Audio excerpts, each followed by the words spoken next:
You're listening to When Isabel Met Aviva, a podcast about rom-coms, female-driven screenwriting, and breaking into the entertainment industry. I'm Aviva. And I'm Isabel.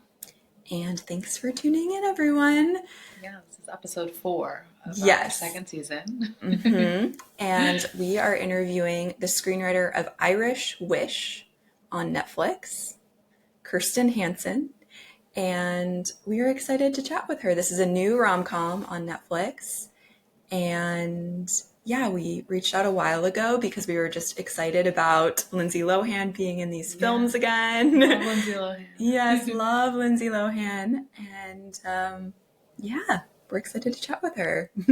Are we allowed to say that we had like a secret code that Netflix let us watch the movie before it aired? I just thought it was cool that exists.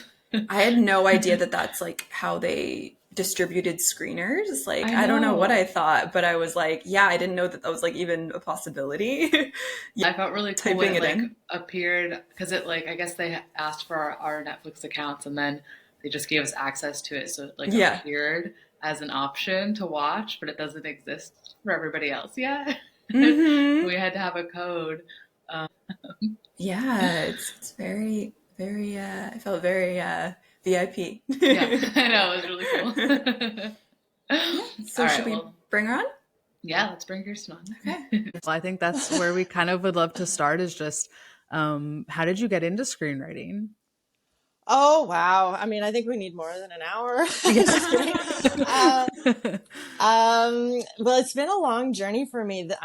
In March 20th is my 23-year anniversary in the film industry. Oh my gosh, congrats. Yeah. Yeah. So screenwriting wasn't my initial plan. I came into film to be a director.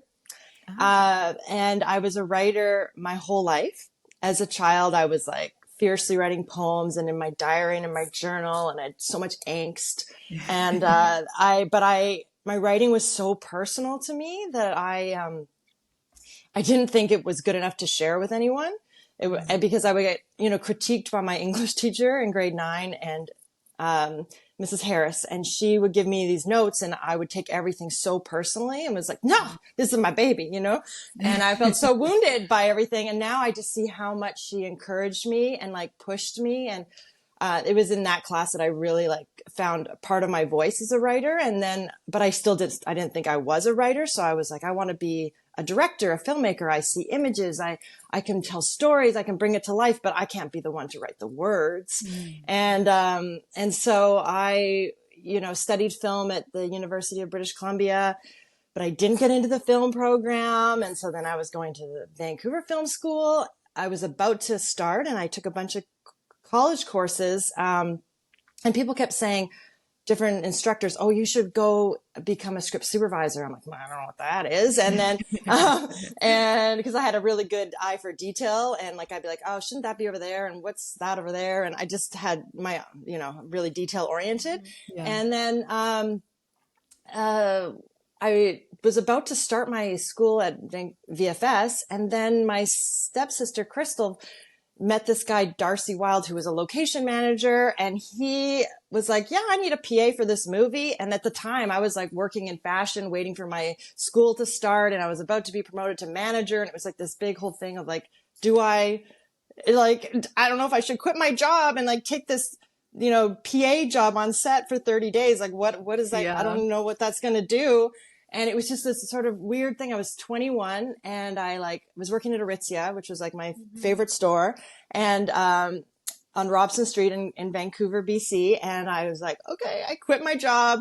I took this job as a PA and they're like, we're going to have you run the parking lot, picking up garbage. But I was so happy to be there. I was like, cause I come from a really small town and my dream was to move to the big city. Actually, my dream was to move to New York. It never happened. And I just was like this small town girl who was like, oh my God, I'm on a movie set. This is so cool. So cool. And I just was like picking up the garbage and I was smiling really big. And then when the director would come to set and I'd be like parking him like I was like an airplane traffic control person. I was like, this way. I was so happy. And they, I guess, took a liking to me because I was like beaming every day. And they end up hiring me as their assistant. And this is Robert Vince and Anna McRoberts, and they have a company called Airbud Entertainment. And at the time it was, I called it Keystone, but had many iterations because they had, their animation side and the live action side, and it was Keystone and KeyPix. And I ended up working with them for 12 and a half years. And it was, I left for a little bit and worked at another company called Bright Light Pictures. But while I was at Airbud or Keystone, I worked as Robert Vince and Anna McRoberts' assistant. And when I first started, I was the director, producer, and producer's assistant. And I was just like, oh my God, this, I remember that day when they hired me, like I literally felt like my dream came true. Like I was like, oh my God, I can't believe that they gave me this job. Like this is amazing. And so, anyways, I got the job and they hired me to be their assistant, and Robert saw in me that I was really good with the script, and they would write everything in-house and develop everything in-house. And they're like, we want you to start reading some scripts and like start giving us feedback. And I was like, okay. And they're like, and watch these movies and, like, cause we've made family films. So they'd be like, watch 101 Dalmatians and like, look at the act structure. And like, cause they were trying to teach me structure, trying to teach me the 3 acts. They're like, watch it and then like, write down what you think are the act breaks and like the turning points. I was like, okay. And so, like to try and figure things out and read scripts. And so everything they taught me in-house, like they became my film school. I was 21, super eager. And I read hundreds of scripts. I started, and they just kind of kept promoting me. Like Robert was like, you're really good at script supervising. We're going to do a reshoot unit for Airbud 4. Why don't you be the script supervisor? And I was like, okay. And, and so I had like a bunch of paper and pens, and I just ran. We had 4 cameras shooting. I was just running around taking notes. I had no idea what I was doing, but, it just got me excited. So I ended up taking the course, and then he had me script supervise all their films. And then they moved me into development, and they said like, you got a real knack for story. I'm like, I do. So, and they had me, suddenly I was the development coordinator, and then I was the development executive, and eventually I was the vice president of development.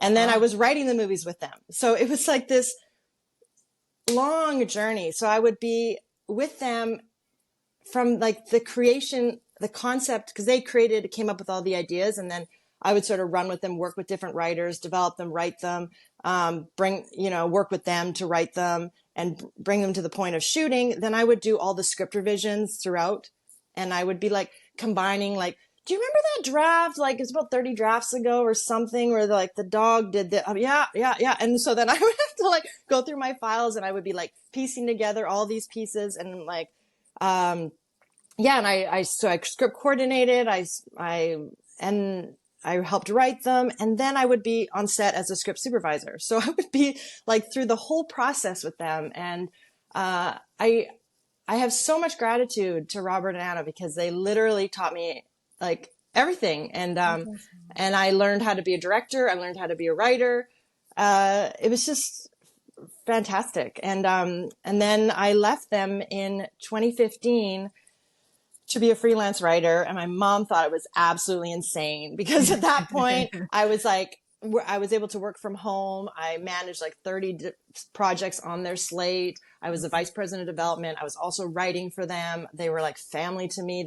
We filmed in Jamaica and California. Like they took me everywhere. They gave me so many opportunities, to grow. And then, I was like, it was just that point where I wanted to honestly write rom-coms. And so I was like, I loved the comedy side. I was so grateful that they taught me how to write.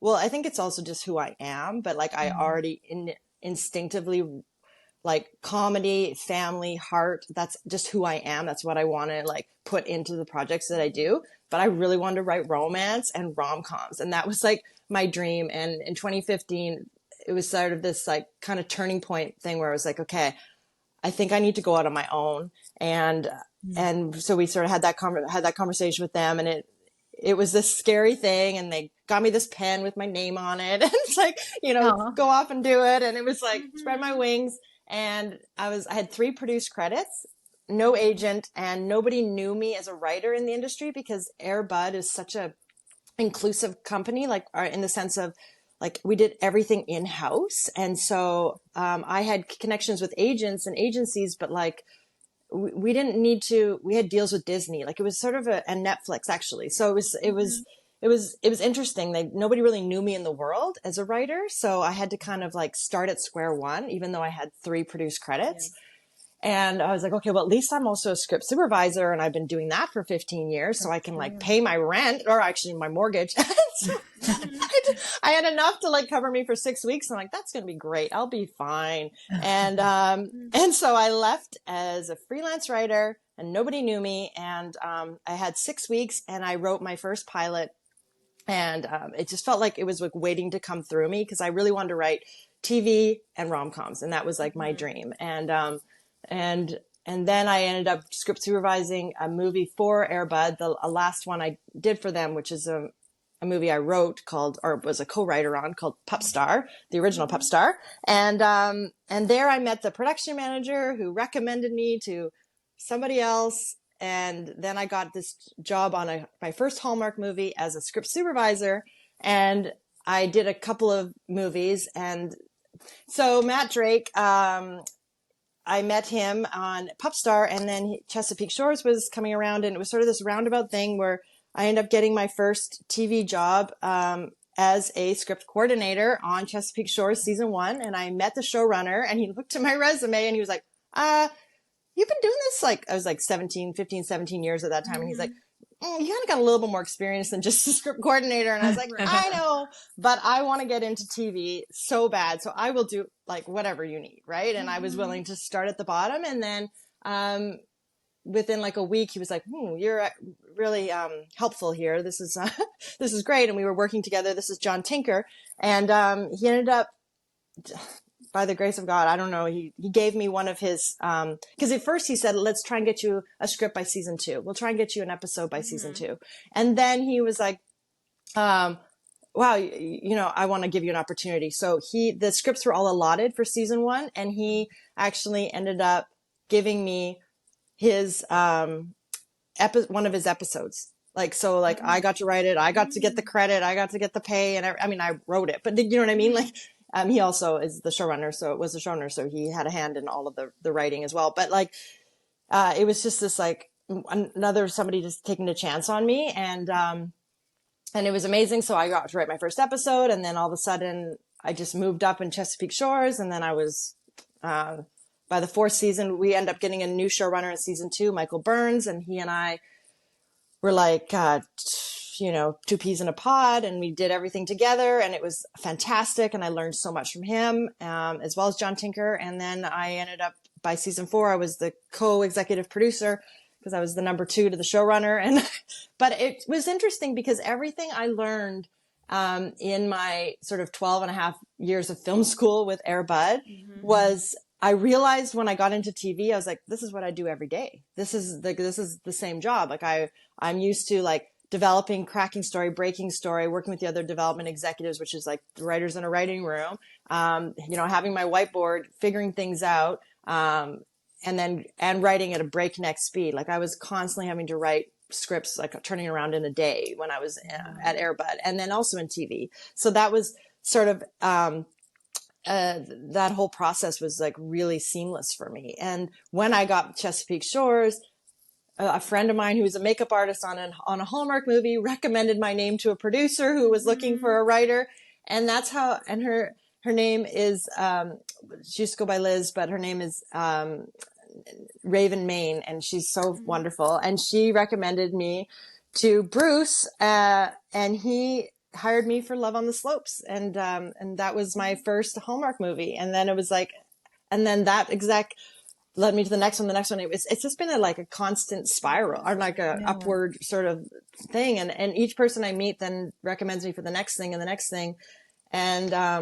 And then it led to Irish Wish. And so I know that was, like I said, we need an hour. It's a long story, but it's 23 years, and there's a lot of people that I've worked with that have been a part of this journey with me that I owe a lot of gratitude to. So yeah.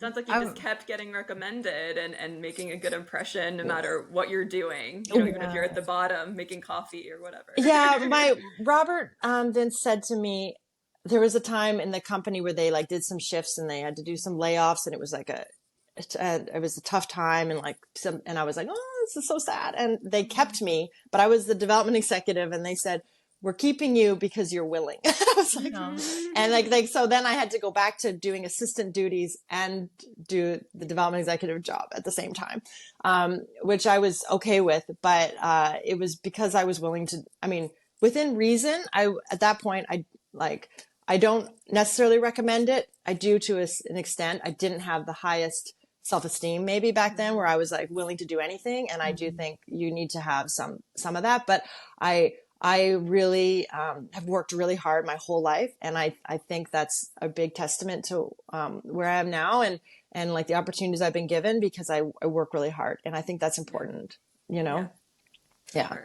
Yeah. I was going to say, just listening to your story, I think what is really inspiring about it is that you've just like continued to put yourself out there, right? And like you've gone where the opportunity is, and like it's pretty cool to see that, like even just from and I think you've taken a lot of like risks, right? Like you took that first risk quitting your job to go be the PA in the parking lot, but like through all of that, like it led you to meeting this person, then you met that person, and I think it's very admirable. So like thank you for sharing that. I think a lot of other writers, it's inspiring for us to hear that like even just doing something small, like taking a PA job, like that can lead you to, working with great people who can help set you up for success.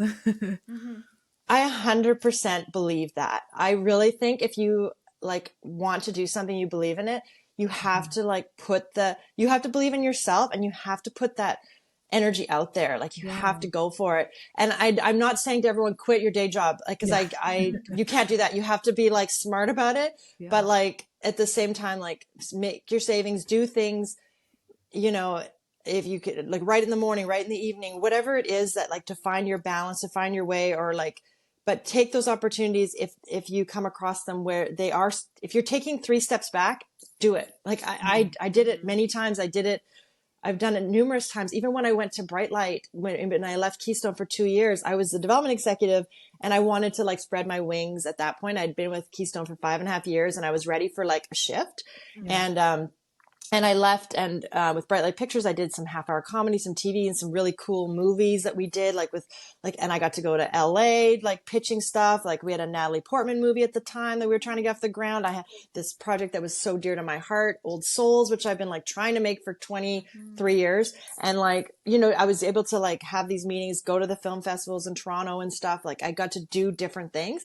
But when I got hired there, I went back to being Steve Hedges' assistant. I was like the executive assistant, but like I had to take a step back to join a new company. And I was like, absolutely, because I don't know how you work here. Like, I don't know how things run. I need to learn, and I want to learn from the ground up. I'm the kind of person that like needs to build my foundation to gain confidence. Like I need to know the rules of script writing so I can break them. You know what I mean? I need to like understand, the world, and like understand, like build my foundation.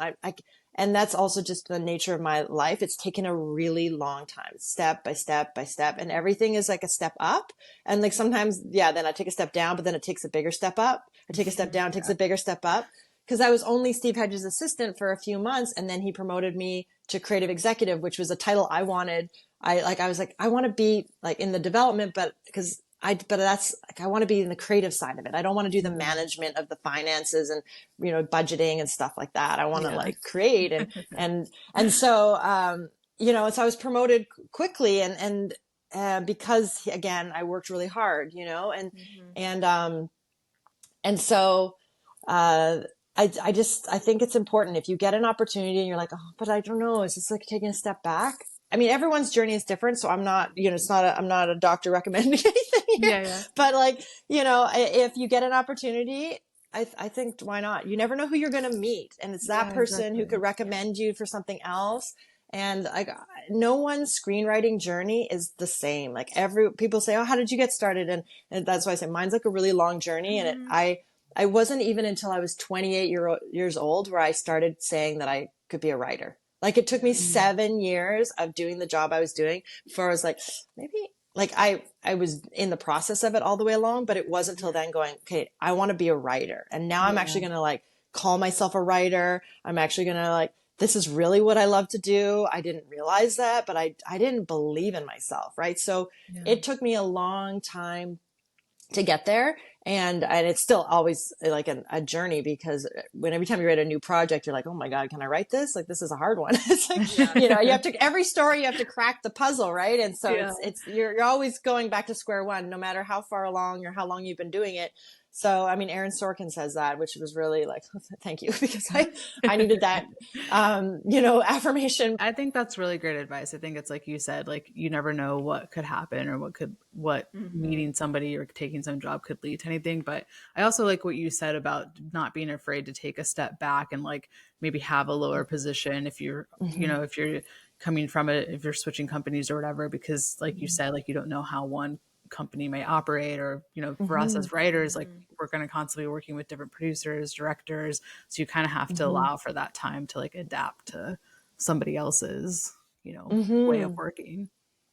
Yeah, absolutely. I think so. And I think, you don't know who you're going to meet and what you're going to learn. Like, I think it's just like, to really be open, because like, as I was saying about building my foundation, like everything I can look back now. I mean, my journey is, I like to think that I've sort of just passed my sort of act 1 point in my life, you know, like I'm in, you know, or like I'm in the act 2 point now, like, but I feel like I've created a foundation now where I've established myself in a certain way. I have confidence in myself in a certain way.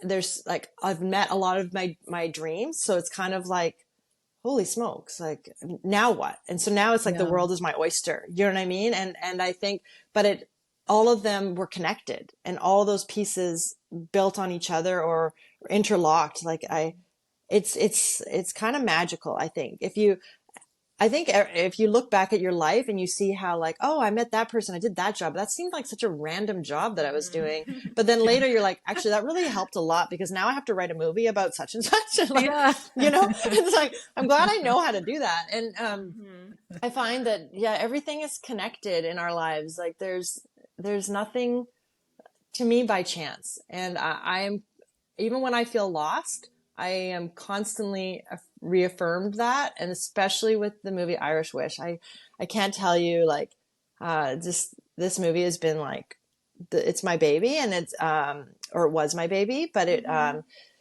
and it was so dear to my heart. And it is been like, there's something divine that has guided this project, because everything in the way that it's unfolded has been this sort of like magic carpet ride for me. Like, there's a lot of cool stories connected to Irish Wish. Yeah. Well, let's talk about Irish Wish, because we have so many questions. We're really excited because we got to watch it. Do you know that we got to watch it? Okay, well, I haven't even got to see it yet. I get to see it tomorrow. So, oh my God, that's so exciting. Oh my gosh. Do you have like a premiere or like a, are you like doing something with your family? No. So I'm actually in New York right now. This is my very first time in New York. Even though it's like been a lifelong dream. And we're doing a green carpet premiere tomorrow night. Oh, that's so cute. at the Paris Theater. And it's like so iconic, and like Netflix does all their like, you know, their big, like, well, it's a special screening. Sorry, I'm calling it premiere, but it's a special screening. Premiere for you. It's a premiere for me. And it's a special screening, and they do this for like all of their films, and it's just like so exciting. I can't even tell you. Like, I had a very emotional morning this morning, like walking through Central Park, and like where Maddie, the character, like lives, and it's like, oh my God, you write all these movies that are set in New York, and after a while you sort of feel like, okay, I know New York. I've written so many movies, the characters, but like I had never got to be here, and after a while you just sort of think you have, you know, and then you come here, or I came, and I'm like, oh my gosh, this is like, it's so like dream come true, like rom-com city, right? It is. I know. It is. Yeah, I did the Sex and the City tour yesterday, and that was like amazing. got my picture on Carrie's apartment stoop. Oh, that's so cute. Yeah, I loved it. Just loved it. So do you have a dress that you're gonna wear to the premiere? I'm actually wearing a suit. I'm actually wearing a white suit. That sounds nice. It's my favorite daughter, which is my favorite brand other than Aritzia. Okay. I'm either wearing always Aritzia or favorite daughter, and I'm wearing my favorite daughter pants right now, and not the ones for the premiere, but yeah, they've been so gracious, and so I'm wearing favorite daughter this white suit, and I had actually bought some green heels, which I might wear, but I never wear heels. I'm not comfortable in heels because I'm super tall. And so I actually found some green running shoes that I'm going to wear. I got them at the Adidas store on Fifth Avenue. And I'm like, I started to cry when I got them. And my sister was with me and we like both started to cry. I'm like, I got my green carpet shoes. Oh my God, now every time I wear them, I'll know that I'm like, every time I wear them, I'll be like, these are my Irish Wish shoes, you know, like it's just like walking in these shoes. It's just like, yeah, it's pretty cool. So I'm wearing I might wear the heels, but if not, I've got the running shoes so that I can at least make sure that my feet don't die. If you need to. Absolutely. Yeah. Oh my gosh, that's so exciting. So tomorrow you're going to see it for the first time, like full on like a big screen. I've seen a few different cuts of the trailer. I've seen some like that footage and stuff, but I haven't seen it all in full. So that's like a dream come true moment. Yeah. I know. And like to see it on a big screen too. Yeah. It's just going to be so surreal. So surreal. Yeah. Oh my gosh, how exciting. Okay. Well, why don't you, let's backtrack for a moment. Can you tell us like, where did this idea come from? How did the script come to be? Okay. So it was exactly 5 years ago. Wow. It was March 8th, I think, 2019. I love that you know because I looked it up to go how long ago was this? And I was like, oh my God. And I know that date because that's also my boyfriend's birthday who, well, I didn't know him at the time, but anyways, that's all part of that's all part of the fun. But, Amanda Phillips had emailed me and she works for Brad Cravoy at, MPCA. So she's the president of MPCA and it's so I worked with Brad and Amanda on a movie called Return to Christmas Creek. And that was back in like 2017, I think 2018. And we'd been, trying to find something else to kind of work together on. And we've been in talks and I met with Amanda in LA and we, had been emailing about different projects and there was things that like almost kind of happened. And then she emailed me in March 2019 and she was like, do you have any ideas of like movies that we could bring to Netflix? And I was like, whew. I was like so busy at the time. I was on season 4 of Chesapeake Shores and it was like full on. Like when Michael and I were writing there, it was like 17-hour days, 7 days a week. Like it was really, really busy. And I was like, do I have some ideas? I absolutely have some ideas. Let me just get back to you. So I sort of hunkered down in my free time and came up with, I think I had like four ideas or something.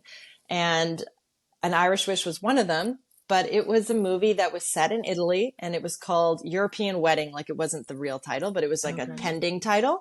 But it was sort of the same concept.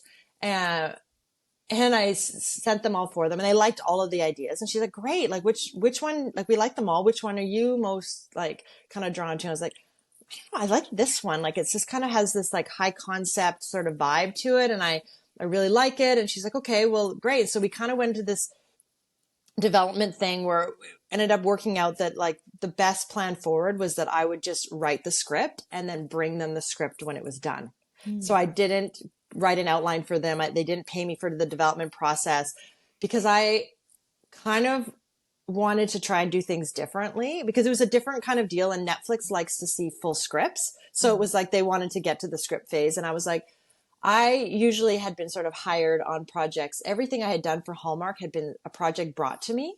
Every movie I had written for them were like, the producer came to me or a Hallmark executive had come to me saying, here's the concept, or here's a script. We need someone to rewrite it, or here's the underlying material, like a book. are you interested? Do you want to write this? So everything that I had written and been produced up until this point had been a movie that was sort of brought to me in some form or other. And then I sort of took it over or helped to bring it across the finish line. That was sort of what I had done. And I have like my own ideas, like my pilot that I had written when I left Keystone, and which I'm still going to get made one day. And other things that were like my babies, but like nothing had been produced yet. Right. And so so at this point, like nothing had been produced. And so, it was still sort of that dream. So I thought, okay, maybe with this one, I want to write the movie that I want to see. And then if you like the script, then you can option the script and we'll go from there. I just wanted to get the chance to sort of like not have any input until I wrote the movie, and so, which was a bit scary. And, so they were like, okay, yeah, let's do that.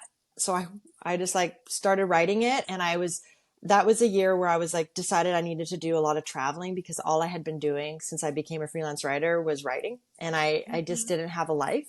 And I became obsessed with this musician, Dermot Kennedy, and he's from Ireland, and his music was like kind of this like some kind of cathartic experience for me. I would listen to him as I was writing Chesapeake Shores, and we were working on Vancouver Island. So it was beautiful. My hotel room, I would be there for like 4 or 5 months a year. And I was like looking out at the ocean, and I'd be listening to Dermot, and I'd be like pounding the keys and writing. And I was like, I got to see him in concert. I got one day off from Chesapeake Shores, and I went home to see him in concert. And I was like, oh my God, this is the greatest experience of my life. I felt like I was going to spontaneously combust. There was something that happened in that moment. It was so healing that I was like, I need to see him again. And then I somehow, by magic, got to see him in Berlin in this, a few months later, in this very tiny venue this is a really good story, but I don't have time for it.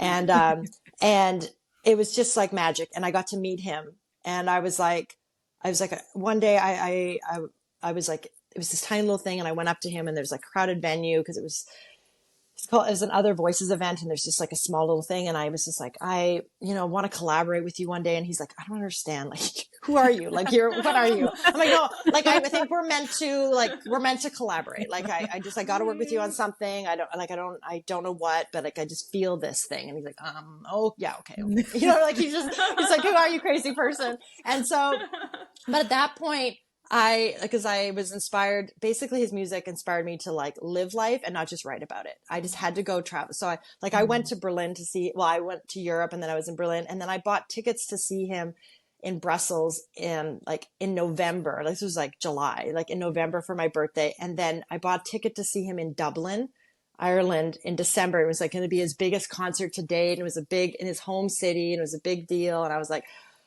I don't know, like, am I going to be going to Dublin? Like, this is crazy. Why? I just bought a ticket on a whim, and I was like, I've never been to Ireland. And, but when I saw him, I was like, yeah, I'll see you in Brussels, and I'll see you in Dublin. He's like, great. And then I went home, and I started writing my movie, and I was like, I'm writing this movie that's set in Italy. And I'm like, I don't know. It just doesn't, like, it's not, the concept doesn't, I have another movie that's set in Italy. It's going to be great. Okay. But like, I was like, this one, yeah. I'm like, but this one, it's not right. It's not right. And then I was like, okay, I have this ticket to Dublin. I don't have a reason to go to Ireland. It seems excessive, but it's just 2019. This is like pre-pandemic. And there was some voice in my head, like that now I just know is like it was like intuition or something that said, next year you're not going to be able to travel like you did this year. Like I spent over 50% of 2019 in a hotel room. Like I was everywhere because I had been doing was work, that I had zero life. So I was like, I'm going to write everywhere, be inspired. And so basically, I just like decided to change the movie to set it in Ireland, went to Ireland in December, took a tour, met all these amazing people who have inspired a lot of the characters in the movie, including Maddie is a girl that was on my tour. Corey Kennedy is the brother is a guy that I met on the tour. He's like, can I be in the movie? I'm like, well, you're not really an actor, but I can put your name in it. And he's a really great guy. So like, these are all friends that I made, and they just like inspired me. And I was literally it was December 2019, and I'm writing the movie. Well, like they're all out, and I'm like in my hotel room writing it because I had to get the script to Brad for the very beginning of January. Because I'd promised him the script, and I was starting on a new TV show working for him called When Hope Calls, which didn't end up going forward because of COVID. There was a whole thing that happened, but I was working on the second season of that show, and they were sending me down to LA, and I'm like, Brad, I'll get you the script for Irish Wish. Oh, and so then he's like, you know, because he called me because he had just seen my movie Christmas on My Mind, and I was like, Brad, I'm in Ireland, and I'm going to get you that script. And he's like, oh, Ireland. And so it was just, I'm like, hope you don't mind. I've changed the setting. and I'm, you know, and then I'm calling it Irish Wish. And so it's just sort of like, it just was this weird magical thing that it's like, I think that's how I was supposed to collaborate with Dermot. It's like, he was just guided me that's where the movie was supposed to be set. Because then when I got there, everything about it just felt so right. Like, it just like, this is exactly where the story is supposed to be told. It fit the whole theme of the wish. Like, everything felt organic. And I did this tour, and it was fantastic. It really inspired it. And that was like, so it was like a kind of a year journey, I guess, of me kind of writing it finally and sending it to them. And then they gave me some notes. I did a bunch of drafts, a bunch of rewrites. They loved it. They optioned it, and we did a bunch of drafts and rewrites. And then it was like about maybe a couple of years, or maybe it was like within a year or something. They're like, yeah, Netflix is interested. I'm like, what? Oh, cool. But like, you know, people say things and you're like, okay, but like, is he just saying that? Is he really like, is it really true? Is it going to happen? And he's like, but they've got a lot on their plate. Like, they know what their plan is. Like, they've got their slate sort of figured out for the next 2 years. So it's not like anything that's prioritized right now. And I was like, okay, so we just have to be patient. I'm like, okay. And then they were working. Had been talking about cast and casting and that throughout. And then they were, I can't remember if it was like before they started working with Lindsay, or because they worked with Lindsay on another movie before Irish Wish, but it was sort of around that time of maybe when they're first talking to her, because then Brad was like, I have this idea. He's like, Lindsay Lohan. I was like, oh my God. Like, you know, you're like, what? It just kind of like my brain exploded. And then he sent her my script, and he's like, she really likes it. I was like, and he's like, she wants to do it. I was like, oh my God. And, you know, of course, then there's some changes. And then that's when Netflix sort of like had, like, now it was like time to move forward. And so they gave me notes, and we did a big rewrite on it to sort of like, now we're like thinking like, they're like, you have to think bigger now. Like, now it's like a Lindsay Lohan movie. And I was like, holy oh my God. crap, you know, because and when I first wrote it, I didn't know if it was like, even though I was hoping for it to be on Netflix, you don't know. I had been writing so many MOWs and like, and Hallmark movies, which have a slightly lower budget. And so it was just a major step up, and it was like pinch myself many times over. So yeah, it was a long process, but it just feels kind of magic in the whole way it unfolded. That's incredible. What a great story for like, even just like how it all came to be with like it being inspired. I love that it like originally was going to be set in Italy, but then it does really sound like the musician and all of that helped kind of just like the writing flow. It sounds like once you got to Ireland, you really started to write the story more too. Yeah. Yeah. And like, it was so important for me to be there to write it. Like, I was literally there writing it. And like, and that's why, one of the lead males, Paul Kennedy, his name is Kennedy, based on Dermot Kennedy. So I had a few of those kind of like Easter eggs in the movie, but I don't know if a lot of them, probably not all of them, but like end up being seen on screen. You know what I mean? Because it's like, but that one stuck. So yeah. We love Easter eggs in films. Yeah. We've thought about those for ourselves someday. Yeah. Like, it's fun, right? And like there's a priest in there, which I had called him Father Kieran, and then his name is now Father something else, but I think that they went with the last name, and I was calling him by his first name because Kieran is like one of the musicians in Dermot's band. And then I had a Michal, who was like a front desk clerk guy, but I think that got changed. Some things got shifted, but you know, because they didn't know the importance to those names for me, you know what I mean? Well, something we love to always ask a writer is there a favorite scene in Irish Wish that you really love to write? Oh gosh. Well, I haven't seen the final movie, so okay. You know what's on the cutting room floor. And, Oh my God. Oh God. There's so many. Well, I mean, the wish was important for me. Which I know they didn't end up filming where I originally wrote it, because I was like, in my script originally it was like they're going all over Ireland, which is not like filming conducive, but I had it originally set at the Giant's Causeway. And, it was interesting because when I went there, I was looking for the wishing chair, because I went all over Ireland trying to find a spot. And I was like, where is the wish going to take place? And I was standing on the wishing chair, but I didn't know it. And I was like, where, and then I'm stepping down and this woman goes, did you make your wish? And I was like, what?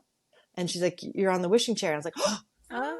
And I was like, this is exactly what I'm going to do in the movie. Like, I was like, and so then I made my Irish wish, which has been a long journey, but it literally did come true. So the wishing chair was the place that I made my wish. And I've seen in the trailer and in the footage, I've seen that they changed the location, but where they chose is like so beautiful that I was like, it's perfect. It's perfect where they did it. So, so that is like a really important beat, I think, because it is the wish. And, and because for me, like I literally have lived this movie. Like the story is really about like, be careful who you wish for, but also like, sometimes we have a plan for our lives and we think we know what's best.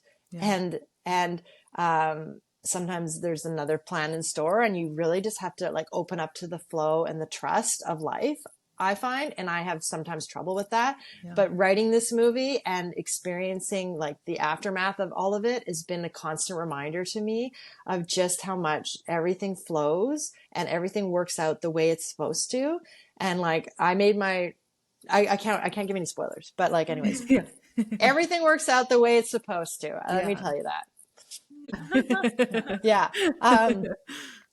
So that, and also, right. I guess favorite scenes. Yeah. We don't want to give any spoilers. I had like a bridesmaid. There was like a few scenes with the friends that, I found were quite funny. And I think that they've been shifted a little bit, just with shooting and things like that. But there's a few with the friends together. I like the banter between the friends. I love the banter between Maddie and James. James is actually the name, is a guy that I met in a pub in Ireland. I just remember that name, and I just, anyways, like the full name. He's a guy that I met, but I didn't like, we were all on the tour and we just like, chatting, and he was, and I guess that name stuck, and I'm like, that's a good lead character name. I think it was Temple Bar or something.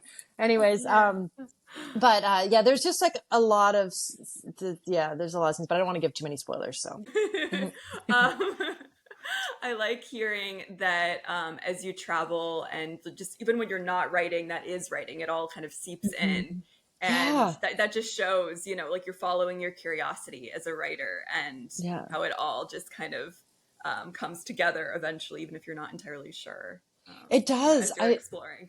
Yeah, because like actually, like a lot of this movie is kind of, I didn't even realize where the idea had sort of come from, but it was sort of in my subconscious, because my sister, who's here with me in New York, I brought her as my plus one, and it's really important for me to share this experience with her, because there was a time when we this is like almost 20 years ago, we dated the same guy, not at the same time, but like I dated him and then she dated him. And, it was a rough patch in our, and we had to like work through it.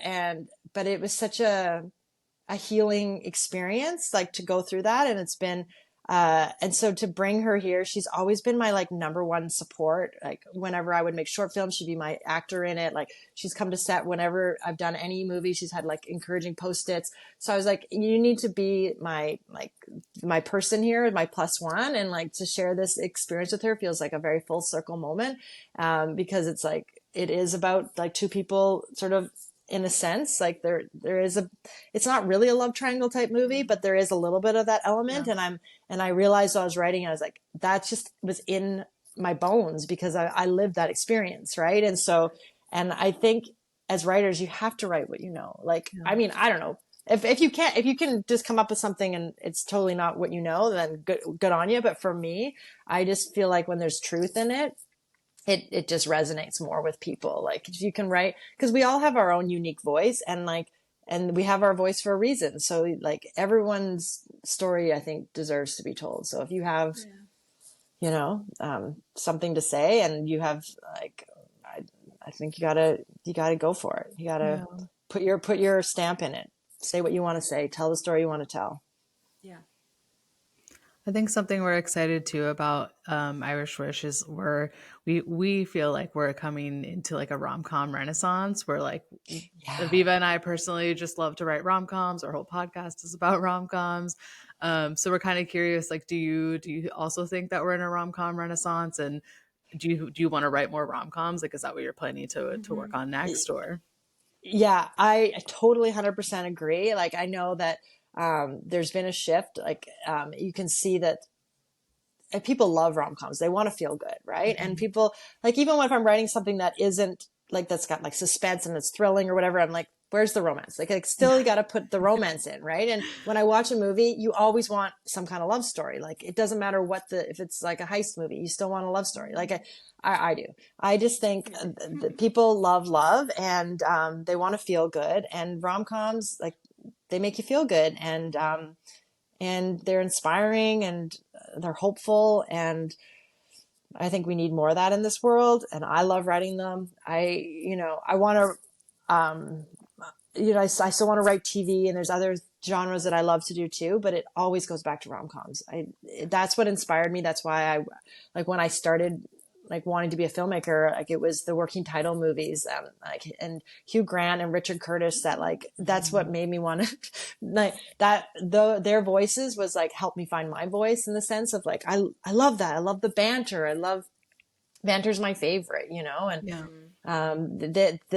that was like, to me, like the time when rom-coms were so good. Like that was like, they ruled the theaters for me. And then it kind of like it was like oversaturated in the market. People got sick of it. I don't know what happened, but the world's changing. And then we have like Hallmark and Netflix, and like, they're really like amping it up again and like changing it. And it's exciting for me. 'Cause like I have 3 rom-coms that four that I'm kind of like working on in different stages, that are like not with anyone. I have other movies that I'm writing for people right now, but like, those are my ideas that, and all of them, they're all rom-coms, but a couple of them are more elevated. Like I'm kind of wanting more like action rom-com, like really high concept, really fun. Like I just want fun rom-coms that also go deep into character and like tell a story, have a good emotional journey.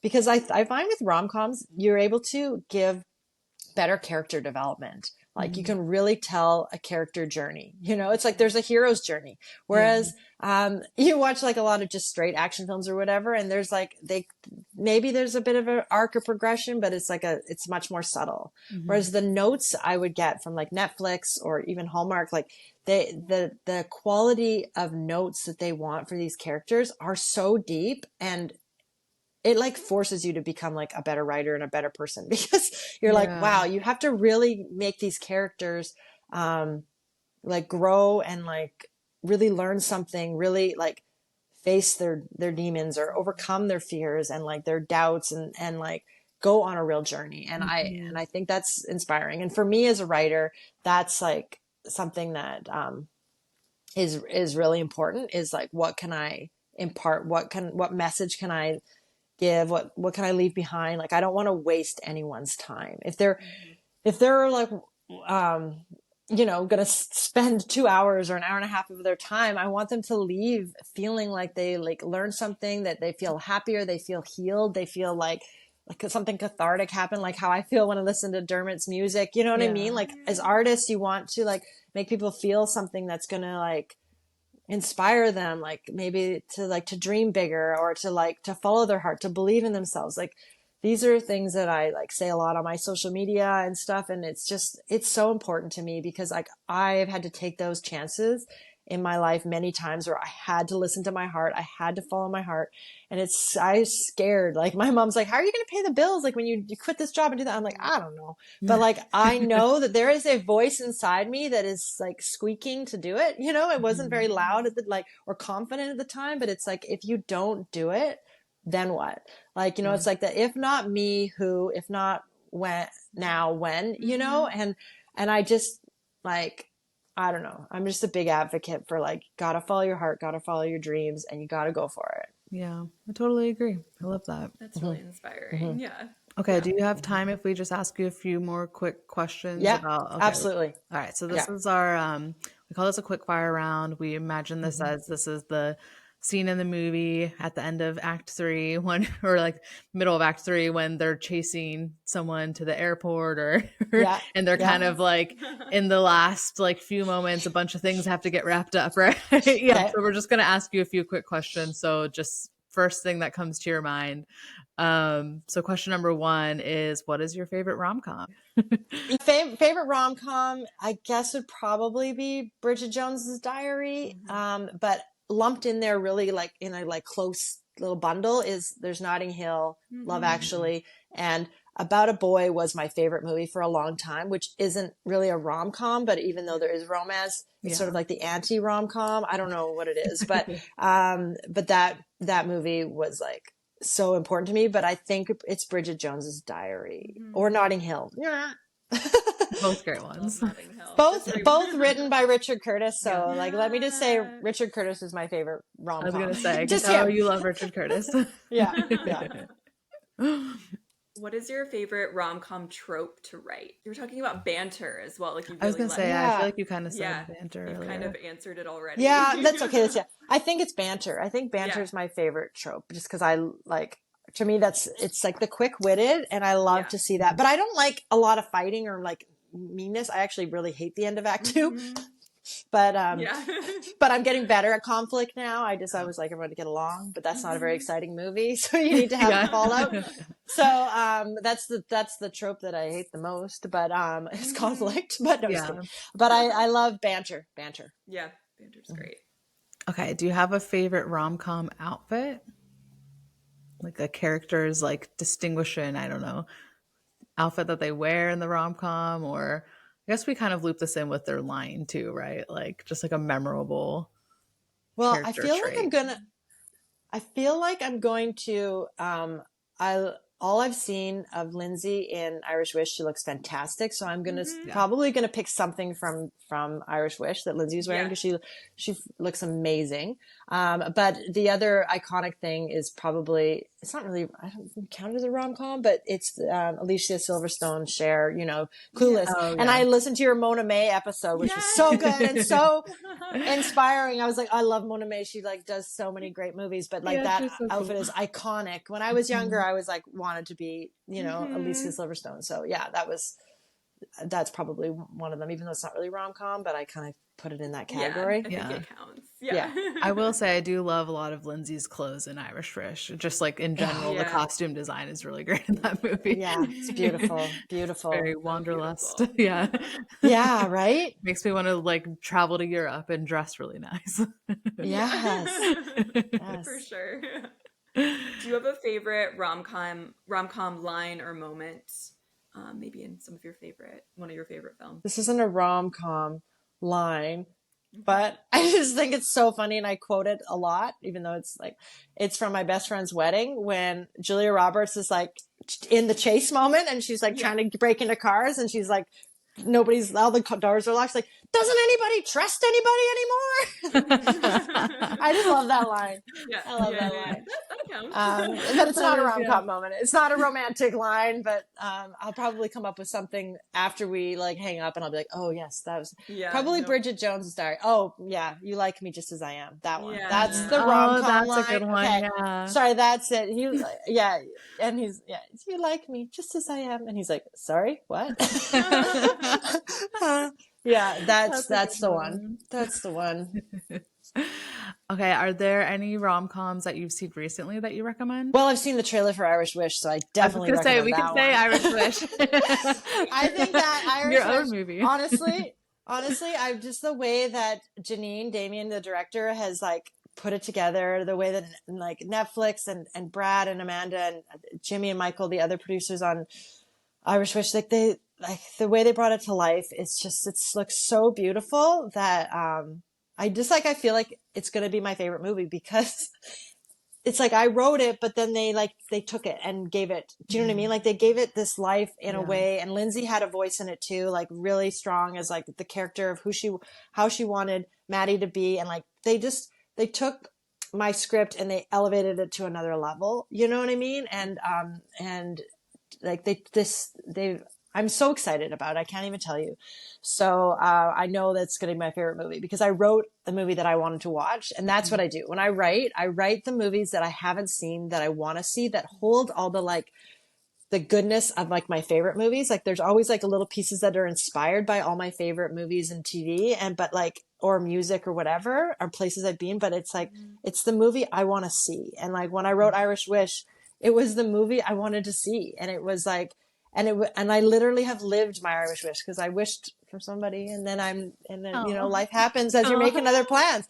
Well, I didn't know him at the time, but I made my wish, and then I met this person, and I thought they were this tall British guy that I thought was the one, and it was like, you know, and then it turned out, anyways, I'm not going to give any spoilers, but, and then now you know, things happen the way they're meant to, because now I'm very happy. And I got my Irish wish. I think this movie is going to be, hopefully it'll inspire other people too, to just really like trust your path in life. It all works out. Well, thank you so much for coming on our podcast.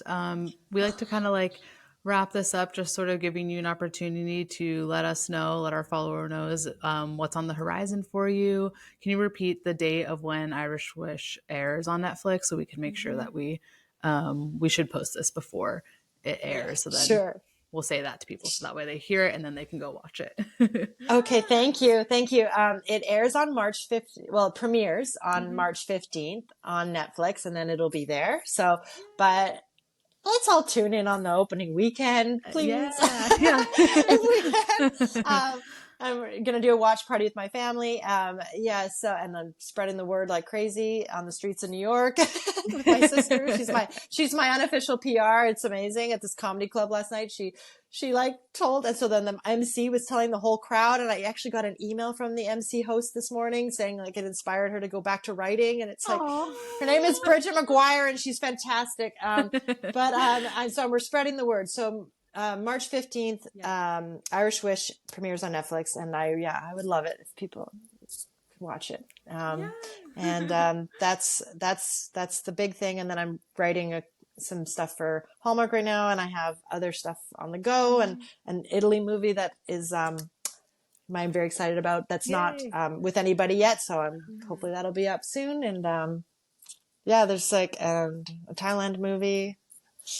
Bunch of stuff. Love Wanderlust. I was just gonna say I love the Wanderlust. So. yeah, me too. Like, and also, I gotta say, Under the Tuscan Sun.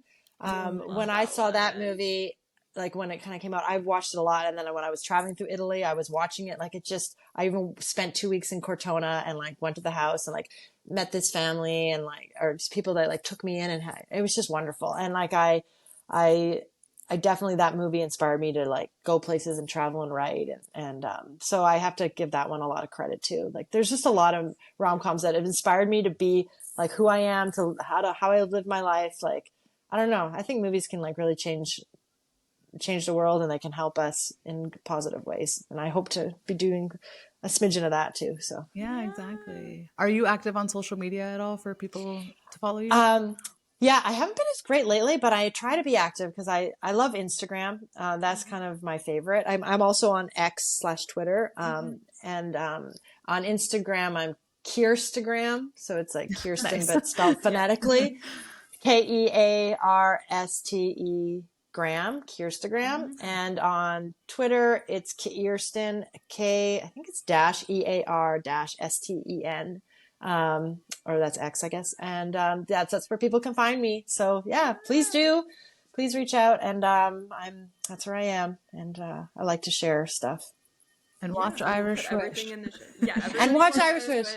Yeah. And let's try to make it number one. Yeah. March 15th. Yeah, let's do it. I think Lindsay is so good in it, what I've seen. And it's just like, the guys are fantastic. It's just like, I'm just really proud of it. Yeah. So I love that it's Lindsay too, because we're definitely in a like nostalgic like rom-com renaissance, I feel, you know, and I feel like when I hear Lindsay Lohan, I'm immediately like, okay, yeah, I'm excited. Yes. Like my luck. Like I grew up loving her. Just my me luck. too. Oh my gosh. Me too. Like, I know. it. I know. Like it's sort of like, and it's almost like it was always meant to be this way because she's like got Irish roots, right? Like I didn't know the movie was supposed to be Irish, and it's like she has Irish roots, and like she has been known like for making these kind of movies with like that really big high concept, and it's like it couldn't have been anyone else, you know? And it's just so really magical. It's so cool. It's just so cool. I'm so proud and so grateful and honored. Yeah. Thank you very much. Thank you guys. Yeah, we're so excited for you. I know. That's so great. Yeah. So thanks. It's so lovely to meet you. And I appreciate your, you know, all your patience with me and your time. And thanks for, I love your show. I listened to the Carly episode also because I know Carly and she's fantastic, and so that was great. Oh my gosh, we love Carly. Yes, yeah. So it's just keep doing what you're doing. You're doing great, and thank you for having me. Well, your premiere tomorrow. Thank you. Good luck. I really appreciate it. It's been so nice to meet you. Yeah, thanks for having me. Okay, take care. Bye. Bye. This has been an episode of When Isabel Met Aviva. Thank you so much for listening. If you want to stay up to date on our episodes, please subscribe. Bonus points if you leave us a positive review. You can follow us on Instagram at When Isabel Met Aviva, on TikTok at When Isabel Met Aviva, and on Twitter, also known as X now, at Isabel Met Aviva. We're both on Instagram. Aviva's on Twitter. If you have questions or you need any advice about your screenwriting career, or you just want to obsess over rom-coms with us, feel free to give us a follow. My Instagram is in the show notes, and then Aviva, you're just at Aviva Pelton, right? On Twitter, Aviva Pelton, Peltin. Yeah, everything will be linked down below. Awesome. Well, thank you guys so much for listening, and have a great rest of your week. And don't forget to watch and read and write as many rom-coms as you can. Yeah. Bye, guys. Thanks for watching.